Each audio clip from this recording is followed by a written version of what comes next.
പഠിക്കാത്തതിന്റെ പേരിൽ 10 വയസ്സ് വരെ തല്ലി, 15 വയസ്സ് വരെ ഉപദേശിച്ചു, 18ാമത്തെ വയസ്സിൽ തഴഞ്ഞു. ഇതുപോലെ എന്റെ വീട്ടിലുണ്ട്.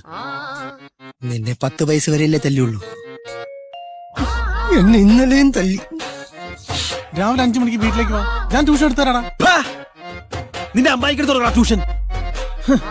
3ാം ക്ലാസ് നിനക്ക് ഫസ്റ്റ് റാങ്ക് കിട്ടി അന്ന് തുടങ്ങി എനിക്ക് ഗതികേട്. എടാ ഫില്ല് ചെയ്തോ? ഇല്ല, ഫില്ല് അറിയാൻ പാടില്ല. നീ എഞ്ചിനീയറിംഗ് കോളേജിലൊക്കെ പഠിച്ചതല്ലേ? പക്ഷെ അവിടെ ഒന്നും പഠിപ്പിച്ചിട്ടില്ലല്ലോ.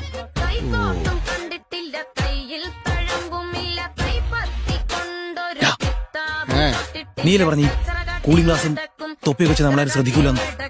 എന്നിട്ട് ഈ ആൾക്കാരൊക്കെ നമ്മളെ തന്നെയാണ് നോക്കുന്നത്. സോറിടാ, തെറ്റുപറ്റിപ്പോയി. ഈ ടീഷർട്ട് ഞാൻ മാറി നിൽക്കുക, ആ ഷർട്ട് ഇട്ടാ മതി. ഐഫോൺ വാങ്ങാൻ കാശില്ലാത്തോണ്ട് ഞാൻ എന്റെ അമ്മയുടെ വളയെടുത്ത് വിറ്റു. അത് അച്ഛനായിരുന്നു. സ്വന്തം അമ്മയുടെ വള മോഷിക്കാൻ നടക്കുന്നു, നാടയില്ലാത്തവൻ. സ്വന്തം അമ്മയോട് മാത്രം ഞാൻ വള കൊണ്ട് വിറ്റത്.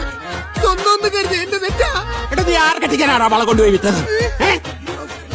അതെ, കെട്ടിക്കാൻ തന്നെയാ. എന്റെ ബെസ്റ്റ് ഫ്രണ്ട് ഉമേഷിനെ അവസ്ഥയ്ക്ക് ദേശീയ ഒന്നിപ്പിക്കാൻ വേണ്ടി ഞാൻ വള കൊണ്ട് വിറ്റു. അത് ചെയ്തത് തെറ്റായി പോയെങ്കിൽ